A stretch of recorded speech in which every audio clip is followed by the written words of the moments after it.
Setiap orang tentu menginginkan bahwa penciptanya mestilah zat yang sempurna, zat yang lebih dari apapun yang mereka gambarkan.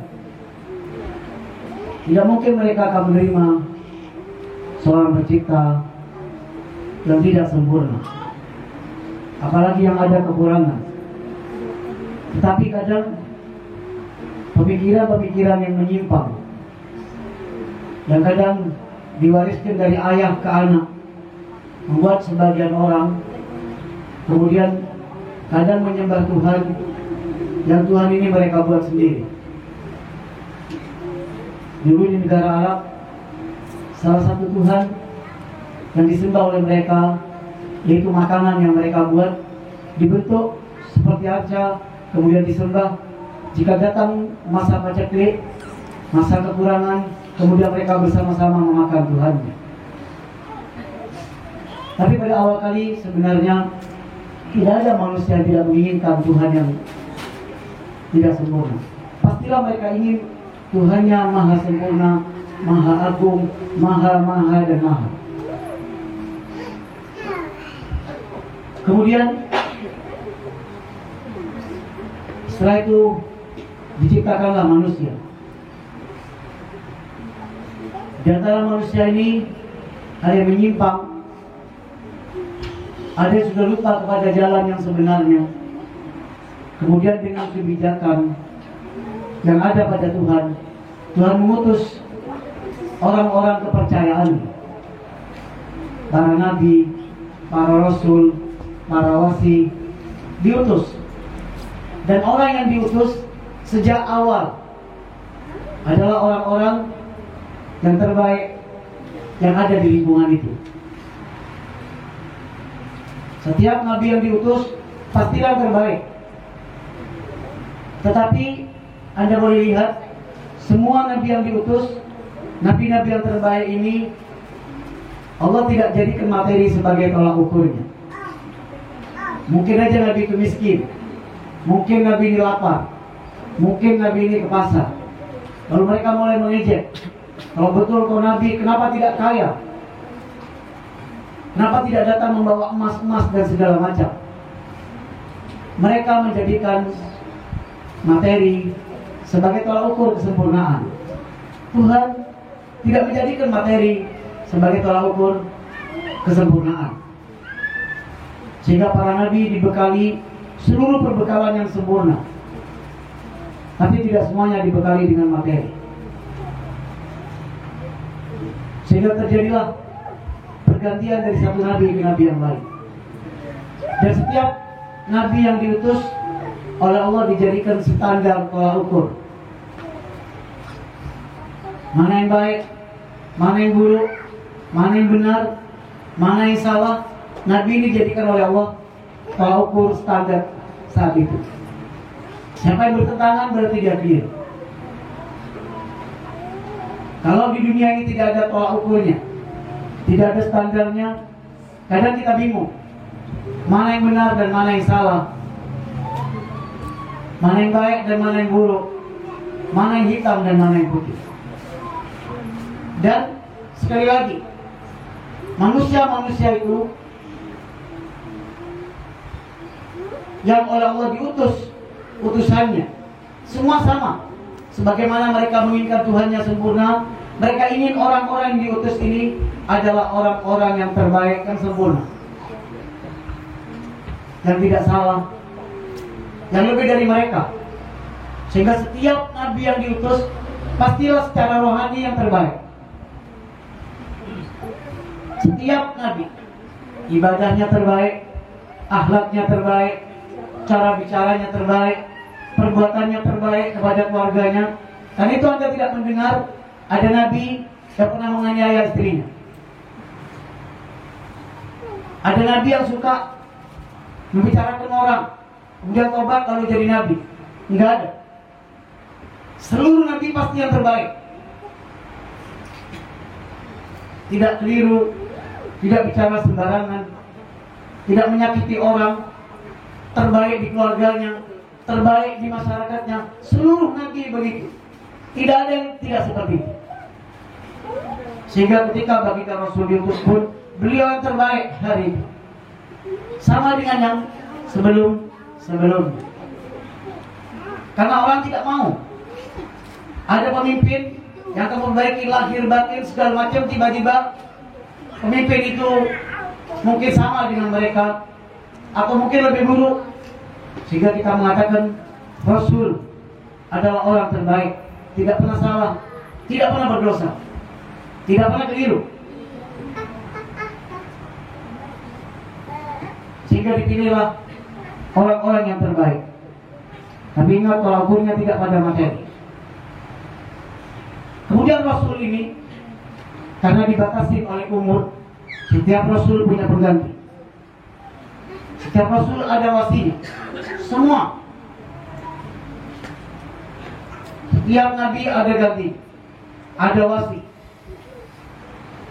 Nabi Ibrahim kemudian memberikan putra, ada Ismail, ada Ishak, kemudian melanjutkan misi. Yakub, kemudian ada Yusuf. Nabi Allah Musa kemudian diganti oleh wasinya Nabi Allah Harun. Tetapi Nabi Allah Harun meninggal sebelum Nabi Musa meninggal. Akhirnya digantikan lagi oleh Yusha ibn Nur. Kemudian Nabi Allah Sulaiman punya wasi, namanya Asif ibn Barhiyah. Wasinya Nabi Allah Sulaiman yang memindah kerajaan Balqis. Nabi Isa pun punya wasi. Dan seluruh wasi Nabi ini Anda boleh catat, semua dari keluarga. Tidak ada Nabi yang wasinya dari orang lain. Jika tidak adiknya, keponakannya, misanannya, bukan orang lain. Jadi jika baginda Rasul memilih Ali sebagai wasi, itu kelanjutan dari seluruh misi yang sebelumnya, bukan hal baru. Tapi ada satu hal yang ingin saya sampaikan kepada ibu-ibu, dan ini cukup membanggakan bagi Anda. Setiap Rasul, setiap Nabi, setiap wasi adalah orang-orang yang terpilih, orang yang suci, yang tidak salah, yang tidak berdosa. Seluruhnya begitu. Kemudian kadang para pengikut Ahlul Bait mereka berkata begini, Rasul dan para imam manusia suci, dan kita tidak mungkin bisa menirunya, karena mereka orang-orang yang kelas atas, kelas elit, yang tinggi. Kita tidak mungkin menggapainya. Sehingga jika diingatkan, bukankah imam begini, lalu dijawab, itu kan imam, bukan kita. Ini sebuah kekeliruan yang fatal. Mereka menaruh imam begitu tinggi sampai tidak bisa dicontoh, tidak bisa digapai. Dan ini merusak tatanan ayat-ayat Al-Quran yang menjadikan mereka sebagai sebuah percontohan. Subhanallah, saya ini melihat untuk orang-orang yang suka bicara begini, itu kan imam, itu kan nabi. Lalu saya berkata, coba lihat di Al-Quran ataupun di hadis-hadis, Rasul tidak pernah bercerita ada orang yang bukan nabi atau bukan Rasul, bukan wasi yang bisa menggapai kesucian para nabi dari kaum lelaki. Anda tidak akan mendapatkan. Seluruh kaum lelaki yang diceritakan pasti Rasul, nabi, wasi dan segala macam, orang-orang yang hebat. Tetapi coba Anda lihat, saya sampaikan kepada orang ini, saya bilang, bagaimana mungkin Anda berkata itu kan imam, itu kan nabi.